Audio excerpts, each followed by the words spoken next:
Hi friends, నేను ఈరోజు బీరకాయ కర్రీ తయారు చేసుకుంటున్నాను. ఆ కర్రీ తాలూకా ప్రాసెస్ మీకు చూపిద్దామని ఈ వీడియో చేస్తున్నాను. నేనైతే 3 బీరకాయలు తీసుకున్నాను.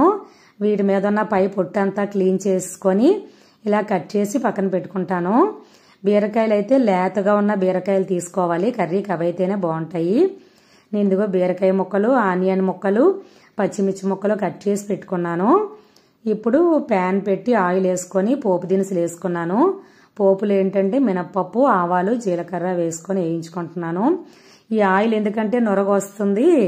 ఇది మేము ఆ నువ్వుల నూనె వాడుతూ ఉంటాము, అదే గానుగ నూనె అంటారు కదా, నువ్వులతో తయారు చేసిన నూనె వాడతాము, అందుకే అది నొరగ వస్తుంది. ఇప్పుడు పోపు దినుసు వేగిన తర్వాత పచ్చిమిర్చి ముక్కలు, ఆనియన్స్ ముక్కలు కూడా వేపుకోవాలి.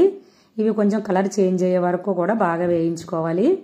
తర్వాత బీరకాయ ముక్కలు యాడ్ చేసుకొని అవి కొంచెం కలుపుకోవాలి. అవి కలుపుకున్న తర్వాత కొంచెం పసుపు యాడ్ చేసుకుంటున్నాను.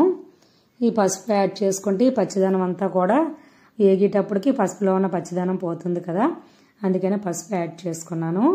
ఇప్పుడు కొంచెం మగ్గింది కదా బీరకాయ ముక్కలు, ఇప్పుడు సాల్ట్ కూడా యాడ్ చేసుకుంటే సరిపోతుంది. ఇప్పుడు సాల్ట్ యాడ్ చేసుకుంటున్నాను.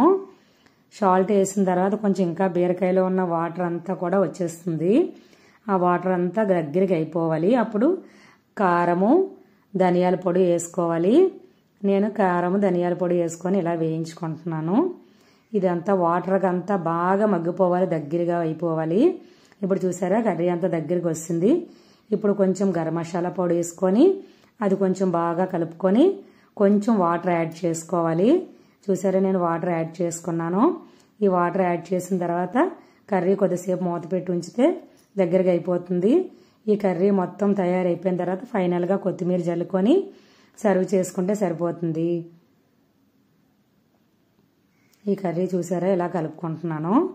బాగా దగ్గరగా అయిపోయింది. ఇంకా కర్రీ ప్రాసెస్ అయిపోయింది. ఇప్పుడు మనం బౌల్లోకి సర్వ్ చేసుకుందాము. ఇగో నేనైతే కర్రీని బౌల్లో సర్వ్ చేసుకున్నాను.